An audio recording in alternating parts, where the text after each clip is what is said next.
อาปูมเปียดอ่อนหางจ้ามือปอกหนึ่งหึงมาเย้ามีสวนสัตว์หลงตีหนึ่งอันอยู่หิมเมน้ำอันกว้างใหญ่แลมีเปียดเมตัวหนึ่งอันไข่เสตึกง้อมไว้อยู่จอมรวยตั้งเป็นเมเปียดจึงมองวันไข่หันนาลูกอ่อนมันวันไหลไข่เกาเตแตกวันไหลเตไลหันนาลูกอ่อนเกาในอยู่ติ๊กติ๊กถึงมาหนังกลางในเจ้าแทงวันหนึ่งพ้องเมเปียดตึกก่อหากินอยู่นั่นไข่ก็รวมแตกออกมากำลูกอยู่เย้าไข่นั่นก็แตกออกมาเย้าหกไข่เกิดเหลืออยู่ไข่เลี้ยวกล้วยอันอ่ำแตกเมินเปิ้นไข่ลูกนั่นใหญ่ก็ใหญ่เสเปิ้นเย้า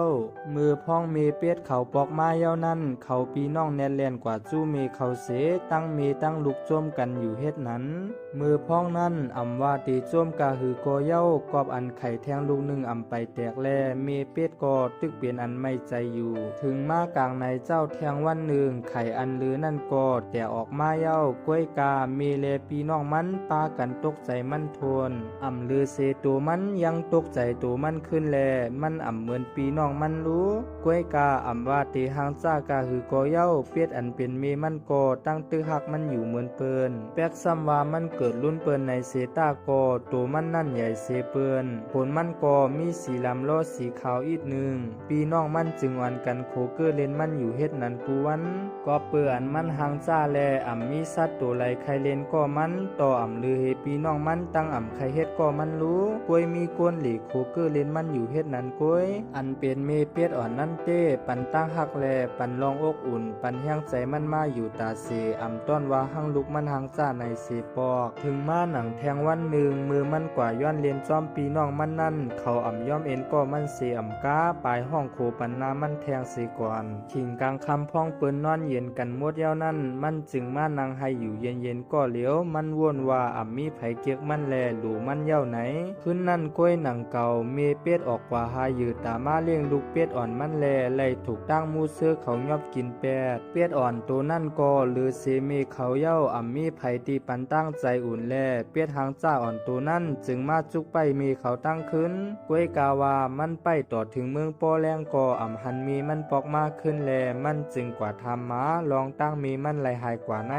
มาอ่อนตัวนั่นก็ตอบมันว่าอ่ำหันในเสมันก็ซ้ำไหลขึ้นกว่าทำไก่แทงไก่ก็ตอบว่าอ่ำหันในแทงมือมันไหลหัวอ่ำมีไผหันมีมันเย้าไหนมันก็อ่ำใครอยู่ในสวนนั่นแทงเย้าเป็ดอ่อนตัวนั่นก็มันจ่องไหลไปออกสวนนั่นกว่าเสมันอ่านเตกว่าหาอยู่ซ้อมเป็ดอันหางจ้าเหมือนมันนั่นในเย้ามันจ่องลุยคำนำกว่าแทงผังหนึ่งเสกาโฮบใส่หานแลมันจ่องถามว่าจ่องสู่หูจักผุงเป็ดอันเหมือนค้าในห้ามันต้องถามใส่สัตว์กูโตตีอันมันกว่าโฮบญาถามว่าจ่องหันผุงเป็ดอันหน้าตาเหมือนมันไหนแลสัตว์กูโตก็ตอบมันว่าอ่ำยามหันเหมือนกันหมดมันก็จังไรแทบตัดเส้นสายอยู่หังกล้วยมันเสถึงเตอยู่ตัวก็เลียวก็มันก็มีตั้งเสื้อใสหรือเสอยู่ที่ในสวนนั่นแทงก่อนอยู่มาข้าวตั้งหึงตานกอบอันถึงข้าวกัดเย้าแลมวยตกโป๊ขาวลงกว่าเซงเป็ดอ่อนตัวนั่นก็กัดถึงตีตัวโป๊สั่นกว่าหมดห้องหนังนั้นจังไรมีปู่เท่าก็หนึ่งไป